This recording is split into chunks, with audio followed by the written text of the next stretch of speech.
Hi friends, ನಾನು ನಿಮ್ಮ ರೇಷ್ಮಾ ಮಂಜುನಾಥ್. ಇವತ್ತಿನ ವಿಡಿಯೋದಲ್ಲಿ ಪೈನಾಪಲ್ ಗೊಜ್ಜು ಮಾಡೋದನ್ನು ತೋರಿಸ್ಕೊಡ್ತಾ ಇದ್ದೀನಿ.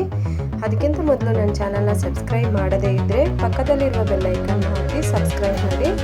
ಹಾಗಿದ್ರೆ ಪೈನಾಪಲ್ ಗೊಜ್ಜು ಹೇಗೆ ಮಾಡೋದಂತ ನೋಡ್ಕೊಂಡು ಬರೋಣ.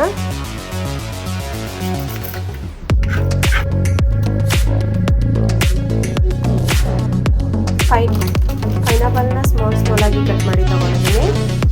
ಒಗ್ಗರಣೆಗೆ ಸ್ವಲ್ಪ ಬೇಳೆ ಸೊಪ್ಪು, 10 ಎಸಳು ಬೆಳ್ಳುಳ್ಳಿ ಕುಟ್ಟಿ ತಗೊಂಡಿದ್ದೀನಿ. ಒಂದು ಬಾಣಲೆಗೆ 2 ಸ್ಪೂನ್ ಮೆಣಸುಡಿ ಹಾಕೊಂಡಿದ್ದೀನಿ. 2 ಸ್ಪೂನ್ ಧನಿಯಾ ಪೌಡ್ರ್ ಹಾಕೋತೀನಿ. ಇದನ್ನು ಹುರ್ಕೊಳ್ಳೋಣ. ಹುರ್ಕೊಂಡಾಗಿದೆ. ಇನ್ನೊಂದು ಪಾತ್ರೆಗೆ ಹಾಕೊಳ್ಳೋಣ.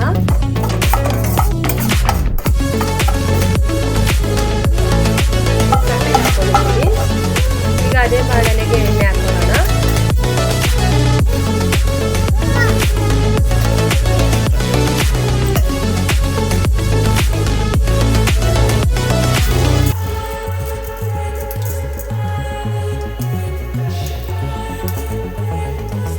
ಬೆಳ್ಳುಳ್ಳಿ ಹಾಕೊಂಡಿದ್ದೀವಿ, ಬೇವು ಸೊಪ್ಪು ಹಾಕೊಂಡಿದ್ದೀವಿ. ಇದನ್ನು ಚೆನ್ನಾಗಿ ಎಣ್ಣೆಯಲ್ಲಿ ಫ್ರೈ ಮಾಡ್ಕೊಂಡಿದ್ದೀವಿ. ಈಗ ಇದಕ್ಕೆ ಪೈನಾಪಲ್ ಹಾಕೊಳ್ಳೋಣ.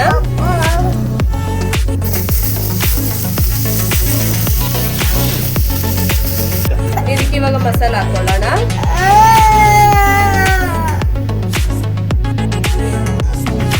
ಇದಕ್ಕೆ ಇವಾಗ ಸ್ವಲ್ಪ ಗರಂ ಮಸಾಲ ಹಾಕೊಳ್ಳೋಣ, 1 ಸ್ಪೂನ್ ಅಷ್ಟು. ಈಗ 1 ಗ್ಲಾಸ್ ಅಷ್ಟು ನೀರು ಹಾಕೊಳ್ಳೋಣ.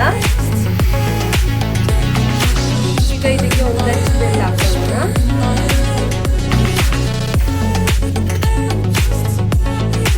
ಇವಾಗ 1/4 ಸ್ಪೂನ್ ಉಪ್ಪು ಹಾಕೊಳ್ಳೋಣ.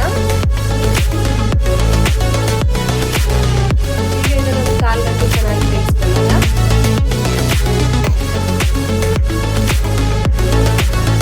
1/4 ಗಂಟೆ ಆಗಿದೆ ನೋಡಿ, ಎಣ್ಣೆಲ್ಲ ಬಿಟ್ಟಿದೆ. ಪೈನಾಪಲ್ ಕೂಡ ಚೆನ್ನಾಗಿ ಬೆಂದಿದೆ. ಈಗ ಪೈನಾಪಲ್ ಗೊಜ್ಜು ರೆಡಿಯಾಗಿದೆ. ಅನ್ನದ ಜೊತೆಗೆ ಸೈಡ್ ಡಿಶ್ ಆಗಿ ಚೆನ್ನಾಗಿರುತ್ತೆ. ಈಗ ರುಚಿಯಾದ ಪೈನಾಪಲ್ ಗೊಜ್ಜು ರೆಡಿಯಾಗಿದೆ.